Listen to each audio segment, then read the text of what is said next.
You need me to record my own? Okay.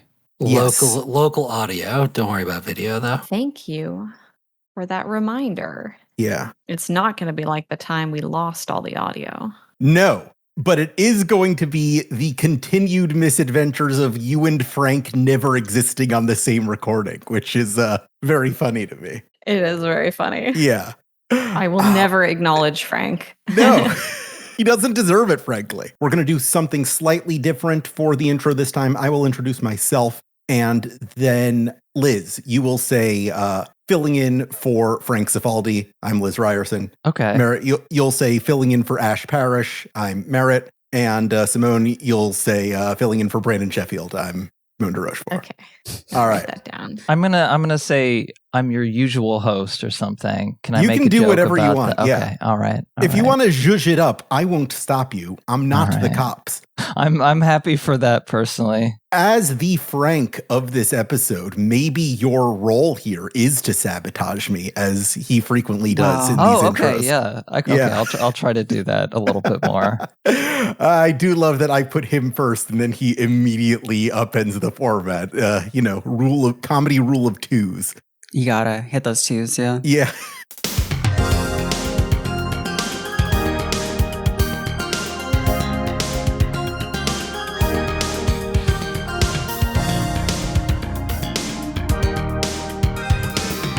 Shucks. Well, let's go for a kill time. This is episode 408 of the Insert Credit Show, the only podcast where an unruly panel of video game geniuses are kept in line with a horrible buzzer. I'm your regular moderator, Alex Jaffe. And I'm your regular co-host, Liz Ryerson. I don't know if there's any other hosts that's ever been on this show. So if you think that you have missed someone on here, then you might be existing in a different reality. Yeah. I don't know what to tell you. This is your 408th appearance on the show, Liz. I think you're the only person in the history of this program who has never missed an episode.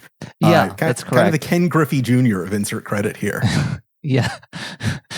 I'll take your word for it. Filling in for Ash Parrish, who got isekai'd into a world full of amorous monster men. I'm Merritt K. I don't know how we're going to get her out of there. No, she's not coming back, dude. And good for her. Yeah, she's much happier honestly, now. chase your bliss. Honestly, let me in. I am sorry that she had to get hit by a truck for that to happen, Yeah. but that is just the price of admission. So you take the good with the bad. Mm-hmm. And I'm your upgraded Brandon Sheffield, Simone de Rochefort. Hey, 2.0 wow. version. I can't believe we got that for free. I know, yeah. Yeah.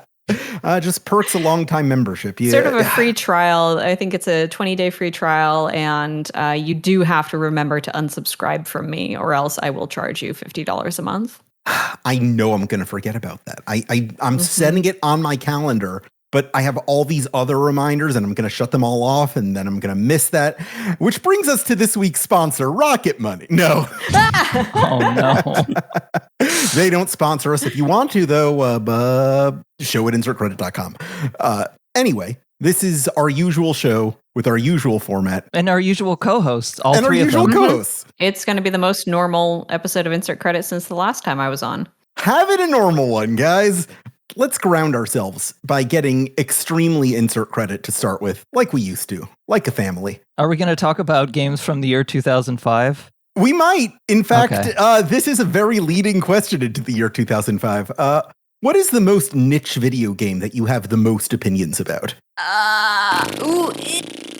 Okay. Is it Media Molecules Tearaway on the PS Vita? I remember Tearaway, but only because it came out in a time of my monomania that I was like going into GameStops and alphabetizing all the Vita games on the shelves and then leaving. Otherwise, I don't know wow. if that would register with me. No, wait, Did you hold on. have mono at the time? That's a fascinating character trait. Yeah, that's how I would spend my weekends. I would just walk into GameStops and just alphabetize everything like some kind of Asperger's vigilante and then leave. Who is that masked man? It wasn't just the Vita. It was during the time that Vita was a thing. Okay. All right. And it later came out on PlayStation, Yeah. but the original one was like tailor-made for the Vita. In my opinion, I don't know if this is really, really niche, because I think it is just reasonable that it is fantastic, and it used the touch controls of that weird little console perfectly, and it was good, and it wasn't weird to look up into the sun in the game and see your face reflected in it through the camera of the Vita that was always on. I think that was awesome, and I liked it. I liked looking down at the little character Iota and waving at him. He was my best friend. And I liked poking through the back of the Vita and watching my fingers pop up through the paper world of the game and like cause chaos in the world. I think it was awesome. That's my niche opinion. I miss it badly. I'm surprised that the Vita just didn't really like, I don't know. When someone showed me it, I was like, oh, okay, this is just what handhelds are going to do now. And then it just kind of This is the future. Fizzled out. But that's happened with so many things. As far as niche games that I have opinions about, that's basically everything I've ever said and done in the game space is around niche games that most people don't have very many opinions about. So I have no idea where I would start there. This prompt is, hey, Liz, say something Lizzy. I mean, I kept like fixating on, I had this like really unhealthy fixation on this one Doom wad called ALT that was like it was like a Russian Doom community collaboration, but the main author is Ukrainian, and I have no idea what happened to him because he hasn't done anything for a very long time. But it just has this bizarre, surreal sensibility. I guess you could compare it to something like Stalker or whatever. Like a lot of stuff from that community in like the early 2010s had a very I don't know, like had a very interesting sensibility that kind of had nothing to do with anything else that community produced. So I think I got quite obsessive about it because like it was one of those things where every level is kind of different, and this one designer in particular, like all the stuff was very conceptual, and like half the levels were named after like references to Evangelion and stuff. So it was, I don't know. And they're like all midis of like, one of them is a midi of Fat Boy Slim. Like, you know, it's all midis like ripped from other stuff. That's the music. It's all sprites, and like the sound effects are really bad in the set for some reason. Like all the textures are ripped from like other games. You know, it's not like it felt like it kind of like I mean, there are attempts now to do that thing. Like my friend was showing me this game called Brazilian Drug Dealer. I think it's like a Quake mod that is like kind of big with specific kind of, you know, retro shooter people. But the kind of like pirate sensibility, I felt like that set like captured really well. There's like one or two objectionable things about it, but I don't know. So that's probably the most niche thing that I've gotten the most like obsessive about over the years. As we know, the professionals will do that kind of thing too. It recently came out over, I think, Super Mario Broth, that the footstep sound effects in Super Mario 64 in the internal files are all named after pieces from the soundtrack of Tokimeki Memorial. What? Yeah. Did they just use because a lot of these use just like multimedia libraries. Like they had, you know, you bought the CD, like a lot of Doom sound effects, like the door it'll be a sound effect of a footstep named after a full track from that game. Oh, that's bizarre. Wow. Niche as hell. Yeah. I don't know how obscure this is, but I feel like no one I know, when I talk about this game, like no one is ever like, oh yeah, I've also played that. What's the only game that you know of that had a Gene collaboration with jeans for your likes? Gene collab for jeans denim. For legs. Okay. Like it's called El Shaddai Ascension of the Metatron. Oh, and it had jeans. There were jeans that you could buy for the angel that you play as. But that game is honestly like really beautiful and doing some shit that I feel like if it had come out 10 years later, people would have lost their mind over it. But it came out in 2011 when we were firmly in like the Xbox 360, PS3 kind of like Western trash shooter era of games. And it just didn't find its audience. And I think that's really sad because the plot is completely insane. Lucifer is constantly talking to God on a cell phone throughout that whole game. The combat is pretty fun. Can you say what gene? Is it Levi? Was it like gene? I think it was just like their own. Let me see if I can find it. Their own gene, proprietary gene. It wasn't like a brand partnership or anything. Oh no, it was Edwin. It was this brand Edwin. That's Japanese. Okay, so it was a brand partnership. Okay. Yes, yeah. Okay, I see. But so the main character wears jeans, and as he takes damage, his like angel armor flies off, and eventually he's just shirtless wearing jeans. Oh, with no shoes on. I love that. I love it. Just like Cat's Eye. Just like the Book of Enoch intended.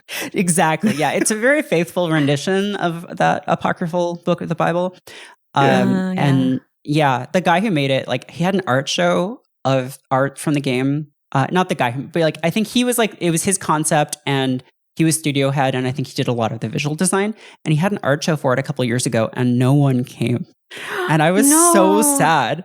Was this in like... It was in Japan somewhere, in Tokyo, I think. And okay. I was like, oh my God, that is such a bummer. If I were there, I would have been the only person there. And like, I would have just talked his head off about it. You would become best friends. Oh, it seems like this guy designed mechs in Steel Battalion. He did. Yeah.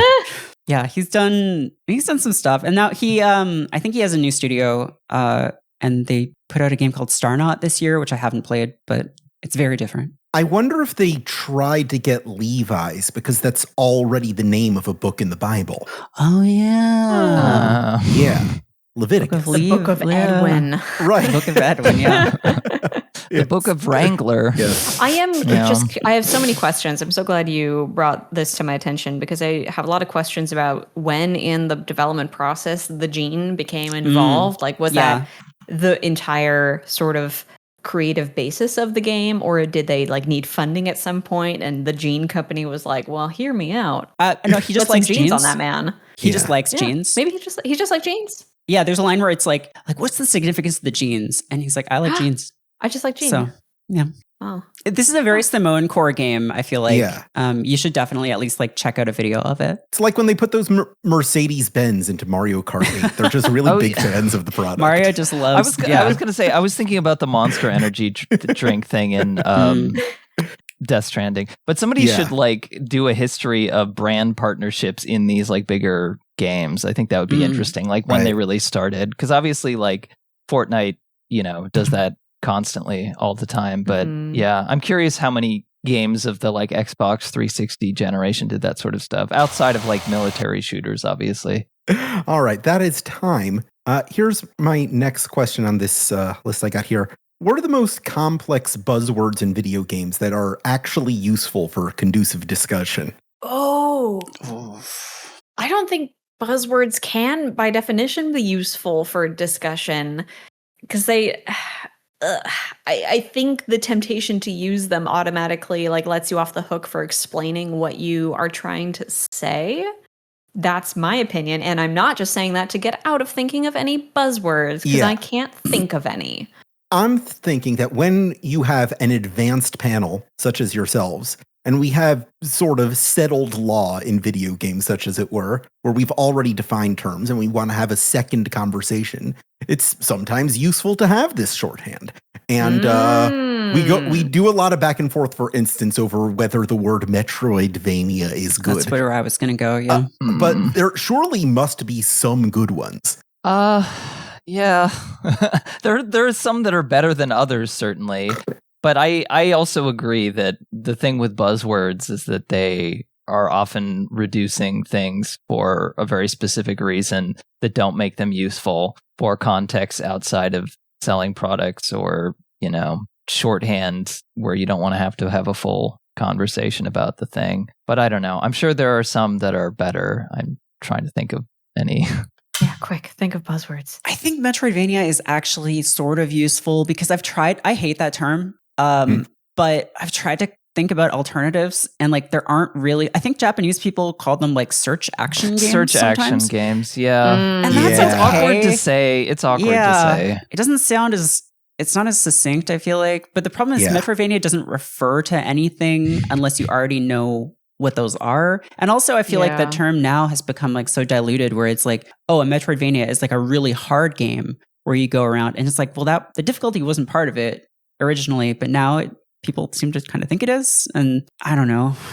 So search action. Our Doc Future Topher Florence, he made a tweet one time that he said they should be called Goon Pits because they're named after Goonies 2 and Pitfall 2 because they're mostly about pits filled with goons. And I love the term Goon Pits. Topher is so funny. That's so right. Wait, was Goonies 2 the first Metroidvania?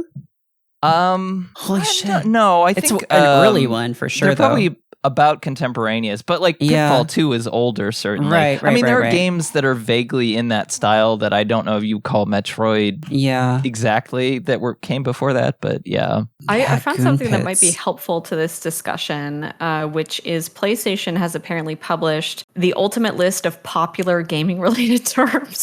Okay. That I just found by Googling gaming buzzwords. Hell yeah. And it is indeed just an alphabetized list of gaming terms such as lobby and or OP and or speed dash run. Speed dash run. Do we think that they fall on the side of putting a dash in there? Do we think that this might be useful to us? A dash is a term for running quickly, so that's so true. Yeah. But it is faster to type the word speedrun without the dash. Form follows function. Yeah, God, you're bringing me back to the video space game debate of the 2010s, and that's I never want to go back there. Yeah. Cue the summoning salt video about who can type the word speedrun the fastest. Let's just play that for the rest of the episode and then we can all log off. Anything else on that terms list? Terms like exploit, grinding, or cheesing or whatever, like they sort of, they're sort of useful. Like those aren't industry terms per se. They're terms that like came from players, and I think in some ways those are maybe more useful to describing exactly like what they are, and they're not like used as buzzwords. Obviously I still think that they're overused, especially things like OP like are super overused. Having game design students, they definitely overuse that kind of thing, and I'm like, what do you mean by that? From that same list, Merritt, what do you think of this one? Visual novel, a style of game focused particularly on story elements and dialogue exchange with few, if any, action elements such as exploration or combat. God, I don't even want to get. It feels like it's 2013. I don't know. Is it a video game? No, I don't. I know visual novels aren't games. There, I just said it. Okay, they're fake games. Finally, let's just lay it to rest. Yeah, don't we kind of want it to be 2013 though? No, I mean in a lot of ways, yes. Could we, if we did go back? Do you think we could fix it? 0 interest rates, man. Like, I don't know. We could live there. I don't want to go back to 2013. I would make different choices for sure. Yeah, okay. I would make it the same exact mistakes just so I could be here with all of you. I probably would make the same exact mistakes. Yeah. You know what I'd do? Yeah. I'd learn how to do the splits with my younger muscles. I would really take care of my body. It'd be different. That's a good idea.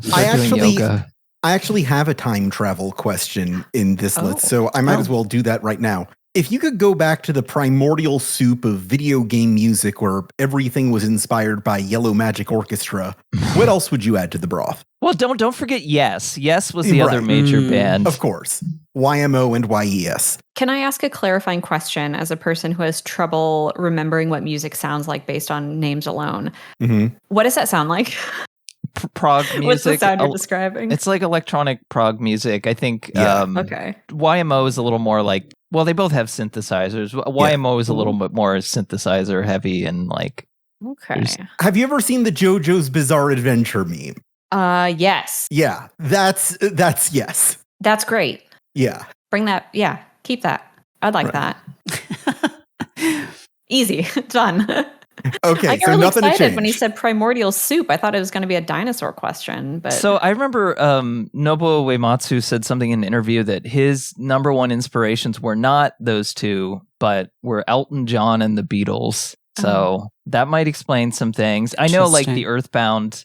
I think I wish more game soundtracks sounded like the Earthbound soundtrack, or were in that vein where they had this like kind of bizarre combination of like there's like Beach Boys kind of stuff in there. I mean, it's like a mix of a bunch of different. Like they were really inspired by specifically the Beach Boys album. I think it was either Smiley Smile or Wild Honey. Like they said that the mood of that soundtrack was like specifically evocative. A lot of like dub and reggae music to like inspired Earthbound. So I think I would have liked a few more of those like influences, like someone like Hip Tanaka or Keiichi Suzuki, because I know he's mostly a film composer.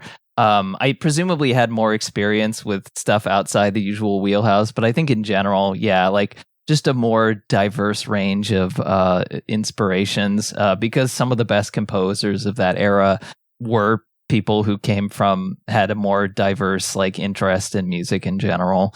Explore the full range of possibilities. Yeah. Let's take the opportunity to make games weirder and sound more interesting. It doesn't have to be something that came out at the time. You could bring something back with you. Kind of sounds like you want to take away my trailer core, which now I may be turning around on this because I don't think I could live without music composed of guys going whoa and yeah, set to like chugging guitars. Oh man, the pop music drops in some of these like big trailers are always baffling to me. I think there's been like 5 different versions of Everybody Wants to Rule the World. Yeah. Oh God. or like other Tears for Fears songs. I'm trying to remember what the other ones that I've seen. There are a few others that were like baffling to me, like New Order, I think. I mean, any Imagine Dragons song.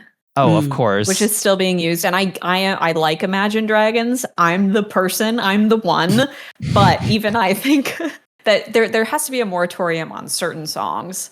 And I think all of their songs can no longer be in trailers. Yeah. I think that's fair. You got to get a little more creative than that. I mean, once they had Imagine Dragons writing original songs for like Epic's mobile games, I think it was over. Yeah. Well, they're still doing perfectly well, I'm sure. So I don't know. You still hear their music at the grocery store, unfortunately. I don't know what the deal is with grocery stores and only playing 2010s pop hits, but I don't know. I just feel like every time I go to the grocery store, they're still playing the hits of 2016. Make us feel safe. Yeah. To their credit, thing. if you want to sell a fantasy game to someone, the act of imagining dragons is a prerequisite.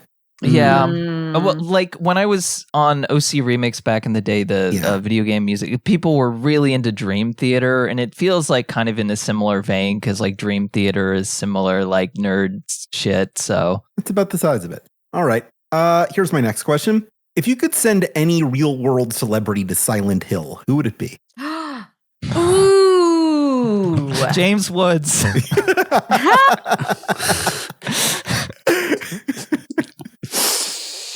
Oh God! But how funny would Woody Allen and Silent Hill be? Oh Lord. man, that would be James Woods and Woody Allen.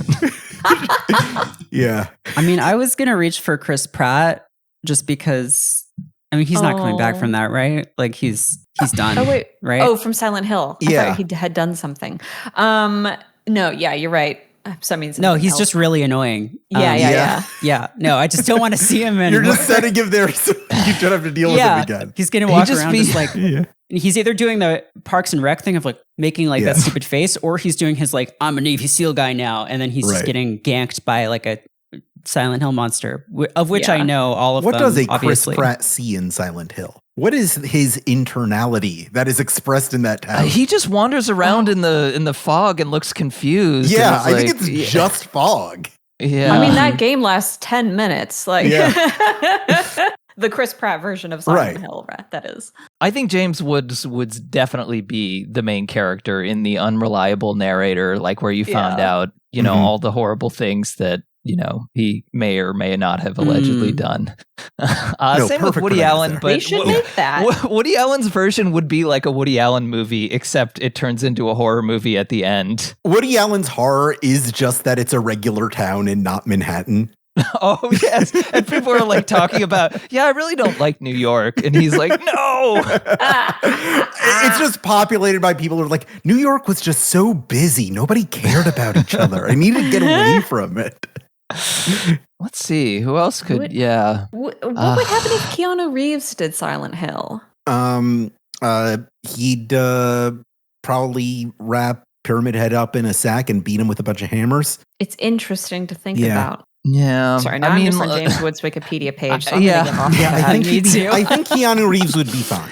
I'm just thinking of I just keep thinking of canceled celebrities of a certain. I was going to say Johnny Depp. I was going to say Louis C.K. These are all really funny, actually. Like Johnny Depp in Silent Hill is just like a really, really funny mental image. He's like wearing his stupid scarves and hat and stuff, and like he tried to play his like not very good music to the monsters, and it just wouldn't work. Oh no. Yeah, there's like it's a bell curve because there's like canceled people who would be really funny to watch in Silent Hill, right? And then people who I think are not canceled, but I want to see their Keanu Reeves. Like, what would happen? It would be a different experience. I want to know what like a Charles Martinet in Silent Hill would look like.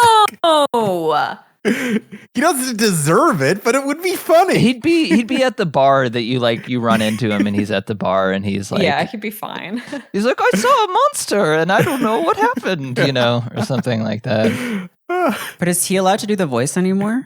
I don't think so. I don't think he is. I think it was. Well, that's how he dies in Silent Hill because Nintendo comes out of the woodwork and then they like crush him with a big boot. He has no mouth and he must wahoo. Yeah, it all becomes an anti-Nintendo screed at the end. Like oh my god! You see the corpses, and there's the people who tried to hack the Switch, and all the people who got sued. And... God. Who else? Who is a performer? Who else don't I like? Yeah, who else can we send to imagination we don't jail? have to just send bad people to Silent Hill. Yeah, I'm just thinking of it in the Silent Hill 2 way. But who's fun? Yeah, we're looking for the intersection of evil and fun, I guess. Paul Giamatti. He's not evil, but it would be fun. It would be very fun to watch Paul Giamatti just like, I've had enough of this already. That would be delightful. Who would be an analog to Heather in Silent Hill 3? Like, I'm trying to think. Because she's kind of oblivious to the fact that, like, the world is filled with monsters. She's just like, oh, this is annoying. Like, Meg, Family Guy. she's Meg from Family Guy. Yeah, I guess. I was thinking like maybe an Olivia Rodrigo. Like I just think wouldn't Olivia phase her. Rodrigo has like worked too hard to be oblivious to the world being full of monsters. Yeah, I think she knows well the monsters. Famously, of the she world. knows about at least one kind of monster. Right. I think she would recognize it. It wouldn't phase her. Which is why same with Sydney Sweeney. Like, no, she's getting that bag. Speaking of genes, she knows what's up.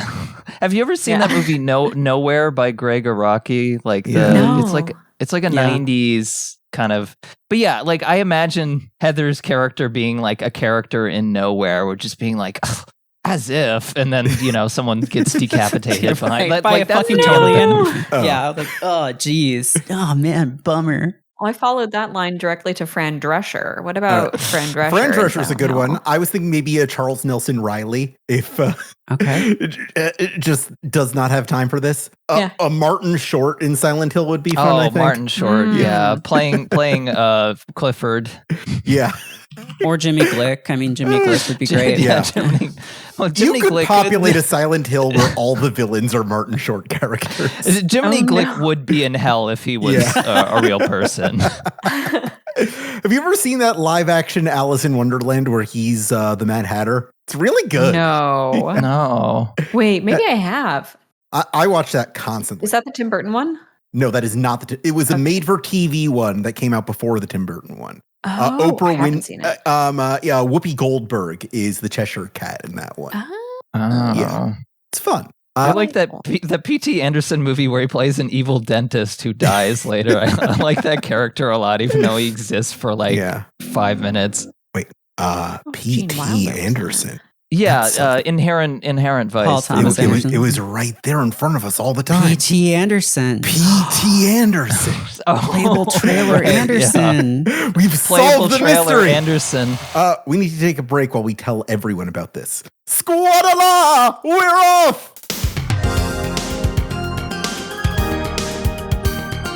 I have to go into the break of every episode like that now. You definitely do not have to. I just 100% do. What was that? What Squad-a-la? It's an old YouTube poop. It's from the Zelda CDI games. It's from one of those CDI Zeldas. Are we becoming epic millennials? We're just shouting catchphrases. This is what Gen Z craves. Yeah. We made a joke once that we should do that to sign off, and now I'm married to it. I must restate, you are absolutely not. I'm sorry, Esper. The ship has sailed. Contract? There's nothing I can do. My hands, as you can see, are tied. I can see, certainly. So sad. Do Gen Z know about Fresh Prince, do you think? Do they know about Fresh Prince? I saw think so. a YouTube video essay that talked about that was like really popular. I'm trying to remember recently. Oh, yeah. Okay, yeah, no, I'm seeing that now, actually. Yeah, it was like a year ago. They like the old memes, the young folk. They do. We made them better back then. It's like it's like how I listened to Zepp when I was a kid. I'm imagining like a hipster Gen Z kid who's like, Skibbity Toilet is really just a Fresh Prince knockoff in a lot of ways. Squadala! We're back! It's time for us to go to the question hole. This is the part of every episode where we take a deep breath and dive right in to the list of questions that are submitted to us at patreon.com/insertcredit, where for mere dollars a month, frankly, a pittance, a pauper's meal, you can get access to the forum that lets you send us questions. You get monthly bonus episodes made up of our goof 'em ups and joke arounds behind the scenes, and other neat, interesting surprises, the nature of which you can discover for yourself at the aforementioned Patreon link. This week's question comes from Kiko B, who asks, what are, respectively, the nacho cheese and Cool Ranch of video games? No. A lot of video games. No, it's got to be like an element, right? Like, right. Because a nacho, see. they're both Okay. things like you put on things or dip things into. Ooh. So is this from an angle of like a developer or from an angle of like just... I think battle passes are the Cool Ranch of video games because Americans are addicted to them and they're bad for you. And it's a really easy way to make an otherwise kind of bland tasting meal taste zesty and like something, or at least to trick yourself into thinking you're eating something or playing something good. So would nacho cheese then be gacha mechanics? Possibly. I remember I also like remember nacho cheese. remember Cheevos? People talking about Cheevos? Yeah. It literally Oh, sounds there like it is. cheese. It's right there. Yeah. P.T. Achievements, Anderson. yeah. I think we solved it. I'm struggling with the battle pass is Cool Ranch analogy because I see it. I see everything that you're going for. But I think eating the Cool Ranch feels really good. And the battle pass doesn't necessarily feel good. It feels compelling and like, oh, well, I guess I have to, like, it's too good a deal to pass up. So I guess I will. Nobody goes into a bag of Cool Ranch Doritos with that attitude. Maybe I just mean They might like feel bad role-playing after. mechanics. Maybe I just mean like just leveling up. Maybe that's what I mean. Yeah, It's just loot like boxes, like a lot of things. Yeah, anything that kind of gives you a short burst of, I like that. Yeah. Loot boxes is Cool Ranch. Yeah. An XP booster. Don't they like literally sell those with their Doritos? Or They did at least for a while. I think for COD. should. Yeah. yeah. My God. So they've really already hungry. solved this. So if this is anything, bad. I would be losing XP from eating Doritos. Yeah. I'm actively becoming weaker. Yeah. What experience do you gain from eating a Dorito? The knowledge to not. An experience in diarrhea is what you're getting. I hate What were that they that can't be thinking? the episode title. Why not? You know what? That's a good point. Upgraded Brandon. Brandon Plus, you do make the rules here. That was a Yeah. great joke that Frank just made. So, Yeah. Yeah. I think we can all sign off on that. I am taking advantage of a brand new panel today to literally just recycle a question from last week's episode, which I know for sure none of you listened to. It's okay. You're here with me in the moment. The other panelists don't listen to the show either. Ash does sometimes, but why would she now? Here is my only stipulation before I ask the question. We've already covered Sonic the Hedgehog and all his friends, so take that out of your mind. With that in mind, which video game character could you see yourself being friends with, but would also be the most annoying person in your friend group? Oh. I mean, I don't know Jacob how old. Fry, Assassin's Creed Syndicate. Sorry. Oh no, go for it. Go for it. That's the whole thing. I'm sorry. I've played like 2 games that have retained in my memory, and it's Tearaway and Assassin's Creed Syndicate. I've put in like 100 hours of Warframe, but I've got nothing about it. Which one was Assassin's Creed Syndicate? Victorian London. Okay. He's one of the twins, and he is like very action-oriented and obnoxious younger brother energy. But I love him.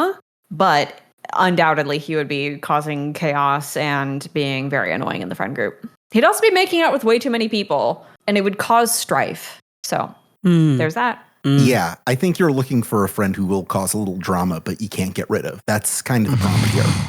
Yeah. But you love him. Yeah, I can't get rid of him. He's Assassin's Creed guy. The person I was thinking of was a Sonic character, because I thought you asked Sonic. So I'm just going to wipe that. I'm not even going to answer that. So, because I was saying, I don't know how old this Sonic character is, because I don't know what any of their ages are. We spent the entire time last week just talking about what the Sonic Friends group chat would feel like. Oh, you can go back and listen to the previous episode for that. I'll try to think of an answer that's not Sonic related. I mean, is it obvious to say Gex? Like, is that obvious? Man. Not obvious. I feel like it wouldn't be for me, because Gex would just be my best friend. It wouldn't be complicated. I feel like I would hang out with Gex sometimes, but then like inevitably at the end of the night, like I would have heard like the same like dozen quips about like a luau at James Woods' house that I would just be like, why do I hang out with this guy? Like I'm never going back. And then also like it would really be annoying because I would know that he was probably just like, I mean, Gex probably fucks, I think, like a lot. 100%. And to the point that it's like baffling to people. So there would be that element too. Kind of annoying. Yeah. Like he'll be like, that reminds me of the time that I had sex with James Woods. That's the only celebrity I can think of right now. But he's stuck in Silent Hill. Yeah. He's like a what is his name? Oh my god, my mind just blanked. The shock jock comedian. What's his Howard Stern? From the early 90s. What's his name? The Little Miss Muffet said on the Andrew Dice Clay. Okay, maybe he's not as meathead as it, but he strikes me as like that type of comedian. He's like, I was big once. I don't know, but partially it's because Dana Gould is like the same age as like some of those people. Yeah, I think the person Gex would make jokes about having sex with would probably be Elvira. Or like one of those like hosts. Yeah. This is like a luau at Elvira's house. About. Yeah. No. What is it? This is like Halloween at Rip Taylor's house. Yeah. Like 8-year-olds are going to know what that is. Yeah. Oh my God. I love that reference, Gex. I'm 6 years old. I know who Rip Taylor is. For the first 40 minutes, you're like, oh, this guy's so cool. He's got such funny stories. Why don't we hang out more? And then for the next 40 minutes, you're like, yes. Oh, God, I've heard all these jokes. Yes, Gex, I've seen Plan 9 from Outer Space. Watch another movie. Oh, I know that Dana Gould is a big Ed Wood fan too, so that's kind of an overlap. You'd be getting drunk with him, and then he'd just start being like, "It's tail time," and it's like, I know, not tail time. Yeah. Well, he is like relatable to a human, more so in real reality, because presumably he watched Hollywood movies of a certain period of time. So, but I have a harder time, like in a more fantastical universe, thinking of specific characters who are like, you can relate to in that specific way, who are also anthropomorphic. Yeah. I feel like Solid Snake would be a good friend. I don't think he'd be annoying. He's a good listener. Bubsy could not be friends with Bubsy. I can't imagine a person alive who would be friends with Bubsy. It's a very narrow line to walk. I mean, that's the thing. Anthropomorphism, you can't be annoying unless you're anthropomorphized. There's not going to be like a cute little animal that's going to eventually annoy us in the friend group. They have to have that human quality, because only humans can be annoying. I'm going to say a very obscure reference. Yeah. In your party in the game Anachronox, there's a giant planet who is in your party and is really annoying, because the planet is called Democritus. Which is, I support democracy. Apparently it's, not as in favor any now, but yeah, I guess like the idea is like they're very bureaucratic, and so there's like the Democritus Council speaks for the planet, and it would be cool to have a giant floating planet as a friend, but it's also probably annoying. So I'll just say that. That'd be awesome. You're right, very annoying. That sounds like some star fucking logic to me. There's a guy in that game named Grumpos. Yes. Are you kidding me? I'd be Grumpos. I'm Grumpos. And he looks exactly as you, like, imagine a guy named Grumpos. That's what he looks like. Yeah. His special power is that, like, his special attack is that he just starts ranting about things, and then people are just like, okay, whatever. You have to activate it in certain situations to get what you want. He'll just like start rambling about something and be like, please stop. I'll just give you what you want. Oh, he's literally just Grumpy from Snow White made in World of Warcraft. Yeah, that's what I'm looking he at looks right like now. a World of Warcraft character. Yeah. Am I on the right page? It describes him as one of the hairiest men in the galaxy. I think that's right. I think that's correct. He's always cranky and rarely laughs. Okay. Well, from there, we got a brand new panel here to lift kayfabe for a moment. So I'm very excited to bust out for this special occasion one of my all-time favorite insert credit games. We are going to play a game I like to call Arcade of Our Own. Here are the rules. I have the website archiveofourown.org open. Do not go to it. Okay. Okay. I mean, I'll close my tab that's already open. Yeah. Your goal is as follows. You're going to do this in rounds. There are going to be 4 rounds. What you need to do is name a video game that has as few pieces of fan fiction written about it as possible. Oh. If there are 0, that's a bust, and you automatically get 100 points. Oh, So your goal Points is per, right. Yeah. You want to get the lowest possible score after 4 rounds by naming the most obscure games with the fan fiction community without them overlooking it entirely. Right, because otherwise we could just say something completely obscure. Okay. Yeah. Yes. In an ideal world, you pick a game that only one person has written a fan fiction one about. freak is obsessed with and Yes. one fan fiction about. Oh, yeah. man. I will keep the score that's in the general difficult. chat here. Jeez. What are games? What's games? I need games.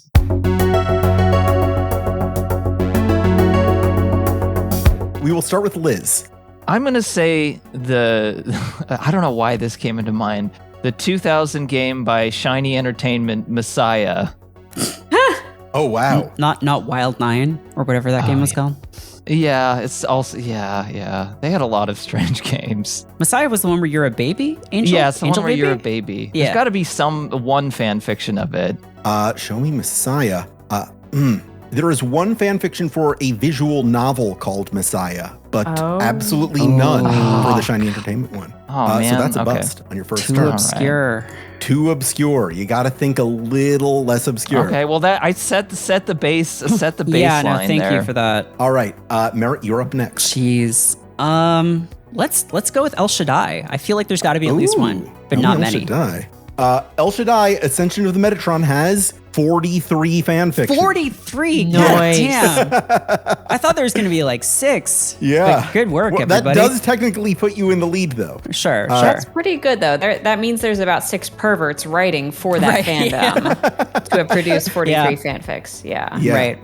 All right. Simone, you're up next. I can't decide if this is a bad idea or not, but what about Treasure Mountain? Ooh, man, I remember interesting. Treasure Mountain. Is that the I one where think you're like that weird little guy walking around? Weird little guy, sneaking you're walking around? up the mountain. I think it is small enough. Like, nobody would, in their right mind, write about Treasure Mountain, but I think it is ubiquitous enough from like childhoods that maybe somebody would have written a few nonsense fanfics about it. Show me Treasure Mountain. That's the needle I'm trying to thread. Astoundingly, there are no Treasure Mountain fics. Damn. Somebody should get on that. I think there's a market there. Totally reasonable. A market, like these make money. At the end of round I mean, one, our look, score, A book just got announced, or like is coming out soon. That is got a $30 million option deal, and it's just Draco Hermione fan fiction that they sawed the serial numbers off of. So yeah, that's true. Yeah. They've they done do that make before. money. They do make money, but you got to let go of your precious bloopsies there, your blorbos. Name something else. Just reskin your blorbos. Yeah, Exactly. Just skin your blorbos. Easier than killing your darlings, reskinning your blorbos. I don't want to have anything to do with skin and blorbos. RYB, reskin your blorbo. Speaking of buzzwords that are like maybe useless. Going up to round 2 with Liz Ryerson. Okay, so this is a PS1 horror game, so it should have some fan fiction, but it's pretty obscure. Galarians. Oh, that's good. There are definitely fics of that. All right, show me Galarians. Now you're on the money. Galerians has 12 fan Nice. fictions about it. Nice. Yes. Yeah. All right. Yeah. So that's the level to aim for. Yeah. One of them is called Part of His Identity is Inside His Brother. Just a few little Yeah. Fujoshi incest freaks just writing about this game. Oh yeah. Yeah. That brings you to 112. Pretty good. Excellent. Merritt, you're up next. Okay. Show me Hotel Dusk. Ooh, Hotel Dusk, a Nintendo game. Are you sure? Well, you already said it. It's not that. I don't know. I don't know that it's that well known. All right. Hotel Dusk has 58 fan fictions about it. All right. You are good at this. Yeah, not bad. Threading the needle.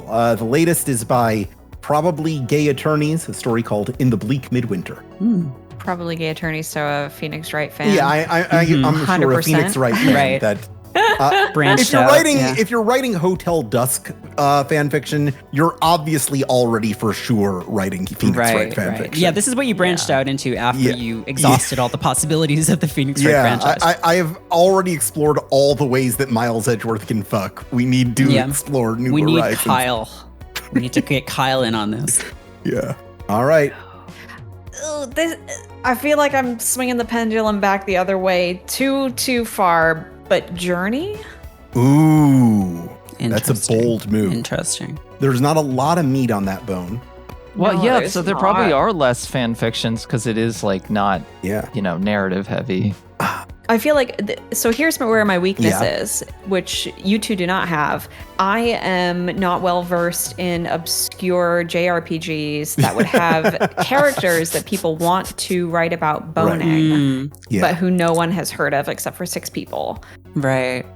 who are again very horny and productive. That might be the secret, yeah, because Journey, I'm afraid, has No. 90 fan fictions. Oh, okay. So That's not still a bust. better. Not yeah, a bust. better than Better 100. than 0. Yeah. Okay. 90, really? Wow. Yeah, Yeah, I guess it's well known enough though. Yeah. Meat on that bone after all. yeah. A lot to project onto. I will say only one of them is explicit. So there you go. Ooh. That's They're comforting. probably all somehow. emotional, poetic explorations of the human soul. Yeah. Liz, you're up next. The score going into round 3 is Liz 112, Merritt 101, Simone 190. Ooh. It's pretty Ugh. close. That sucks. I'm going to go with another obscure horror game because It enough. served you well. Yeah, we'll try Deep Fear for the Sega Saturn. Ooh. All right. Ooh. That might be too Yeah. obscure, but we'll see. Show me Deep Fear. I am afraid not. Deep Fear is not on the list. I should have gone with my other choice. Yeah. Well, save it for round 4. Don't give Yeah. it away.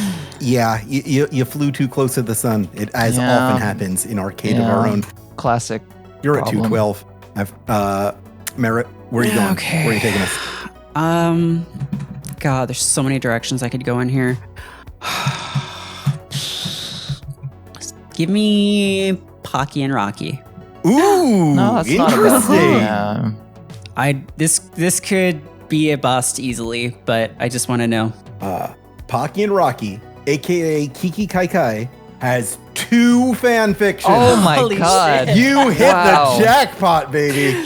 Damn. Yeah. Oh wow. Are any of them explicit? Wow. One of them is explicit, so 50% of yeah. Wow. It's Is it the 2 main characters? yeah, it's Pocky X Rocky. It's Wow. It's marked with rape / non-con and Oh, good. underage sex. Nice. Oh, great. Pet play. I rescind my etc. nice. So Yeah. I found. Okay. So you're saying that I found the one thing that was written by some horny guy. Yeah, Yeah. Instead of like a noble yeah. fan A fiction. noble yeah. Fujoshi. Exactly. Yeah. Yeah. Well, that's to kind of. That's take a some of the- victory in its own way. It's still a win. you're still still a win. you're still way ahead of Like everybody a win's else. a win. Where are you taking us?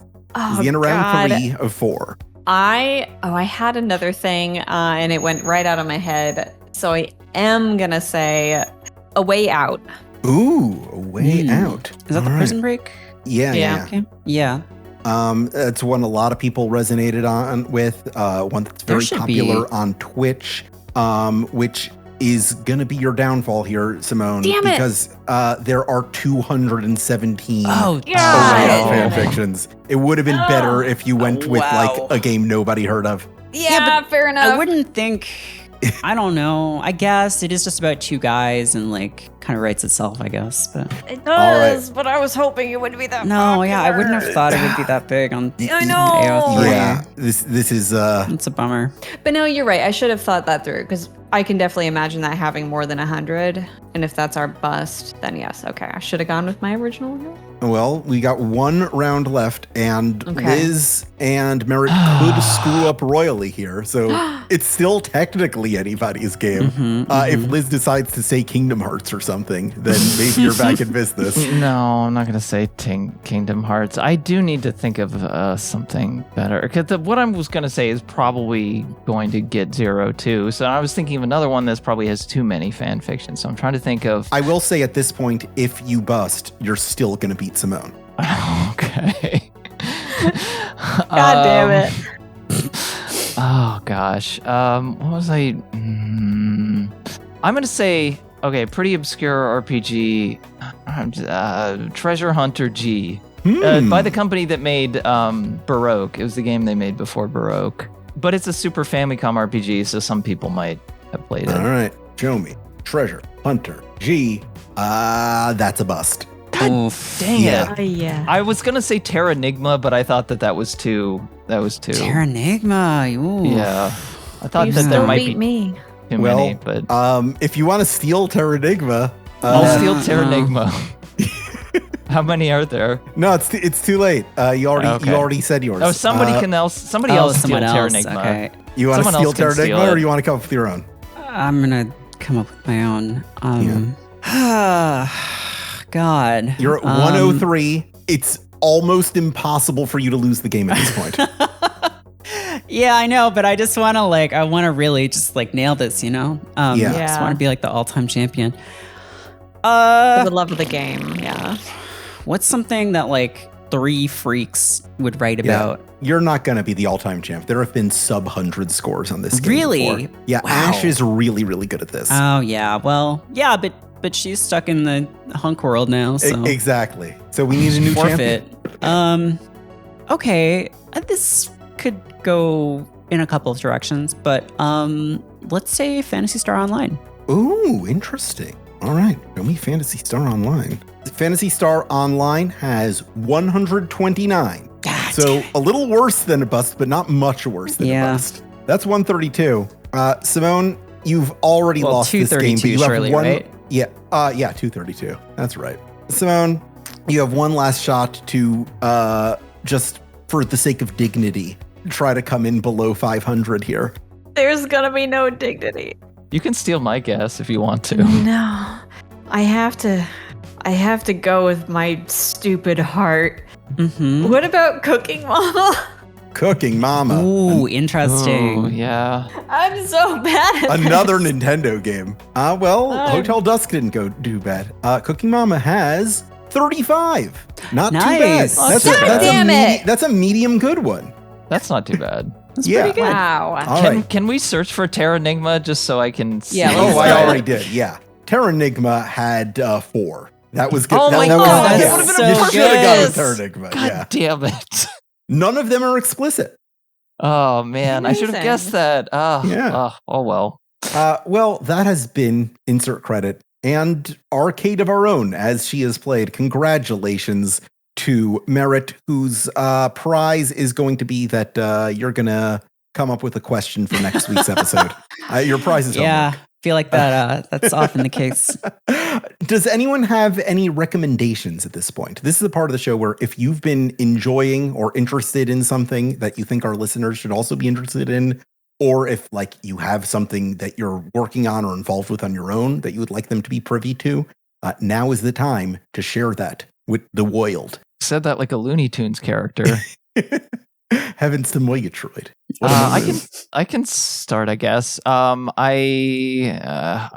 This is such a strange recommendation to have for. Yeah, I was just watching a bunch of Michelle Haneke films, the guy who made Funny Games. I'm not recommending funny games, but he had a trilogy of movies early called one's called The Fifth Continent, one's called Benny's Video, one's called what's the name? Something on a chronology of chance. I'm gonna look this up. 71 Fragments of a Chronology of Chance. I especially like that movie.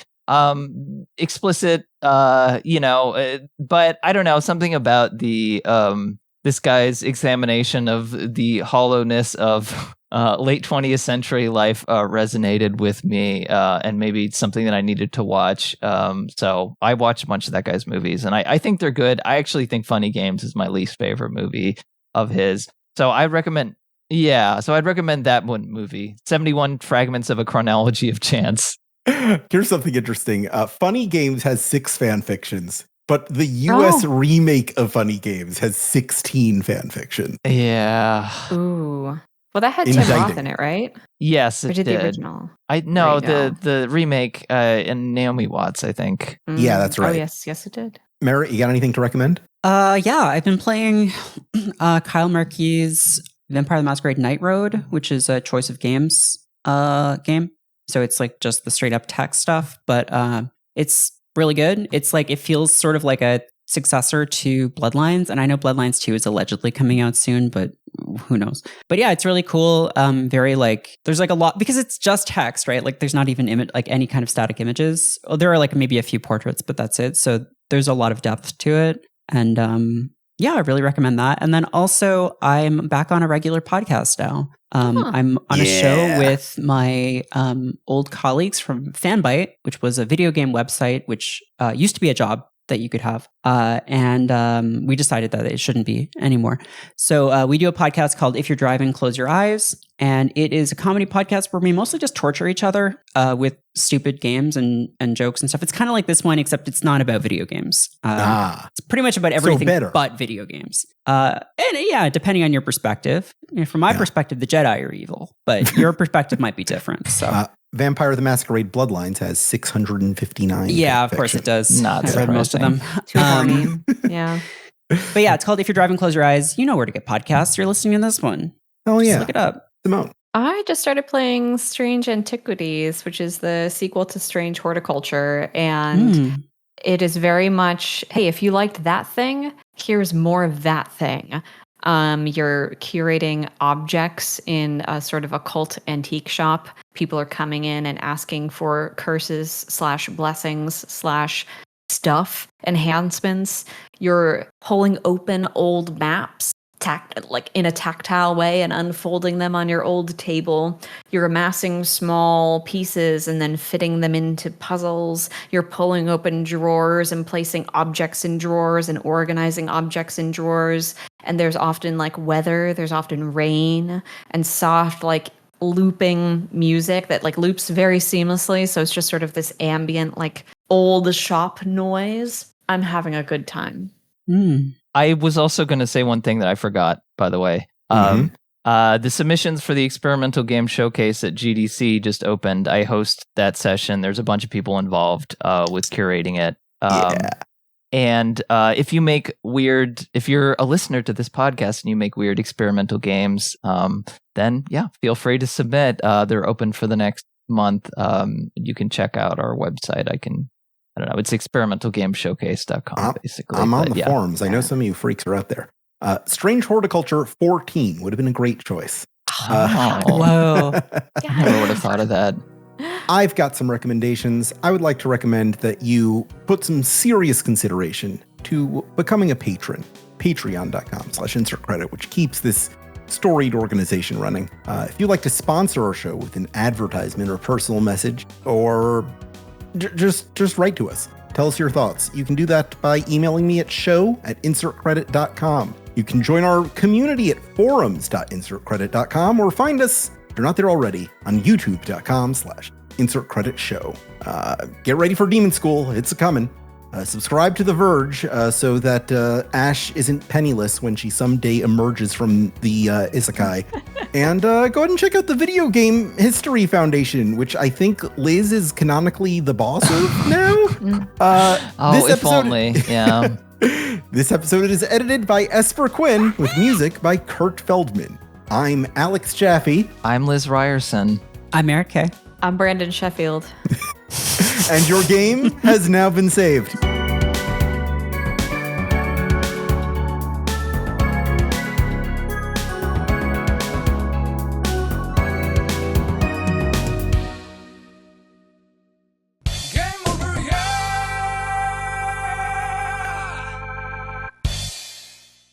Excellent work, everybody. I think that was an episode. Very good. I think that was a good episode. Thank you all. Okay, great. I'm still thinking about the Pocky and Rocky fan fiction thing. No!